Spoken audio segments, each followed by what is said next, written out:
Red signal cross చేసిన.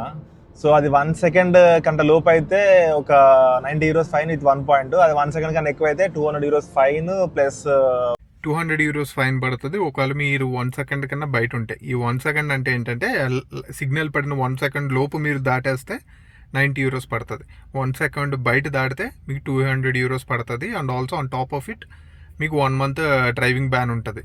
నేను కూడా రెడ్ సిగ్నల్ దాటాల్సి వచ్చింది ఒక టైంలో. అది ఒక అనివార్య కారణాల వల్ల దాటాల్సి వచ్చిందనమాట.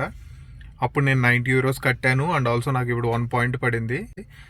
బట్ నేను చెప్పాలనుకున్నది ఏంటంటే, మీరు కనుక ప్రొబేషన్ టైంలో ఉంటే, అంటే కొత్తగా లైసెన్స్ చేసిన వాళ్ళు అయితే మీకు 2 ఇయర్స్ ప్రొబేషన్ ఉంటుంది కదా. రెడ్ లైట్ సిగ్నల్ తప్పు చేస్తే మీకు €90 పడినా €200 పడినా మీకు పైన ఇంకొక €250-300 ఎక్స్ట్రా అవుతాయి.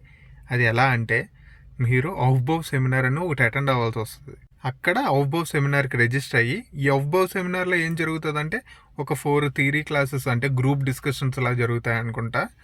అండ్ ఒకటి 2 ప్రాక్టికల్ క్లాసెస్ కూడా జరుగుతాయి. అంటే ఇన్స్ట్రక్టర్ నీతో పాటు కూర్చొని నీ డ్రైవింగ్ టెస్ట్ చేస్తారు. ఈ రిపోర్ట్ మళ్ళీ ఫ్యూరో సైన్స్ టెల్లాకి ఇస్తే వాళ్ళు అప్పుడు నీ లైసెన్స్ రిలీజ్ చేస్తారు. సో చాలా ప్రాబ్లం అవుతుంది, చాలా హెక్టిక్ అవుతుంది.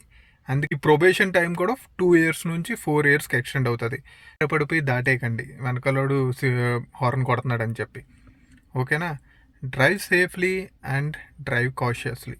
కలుద్దాం మరి.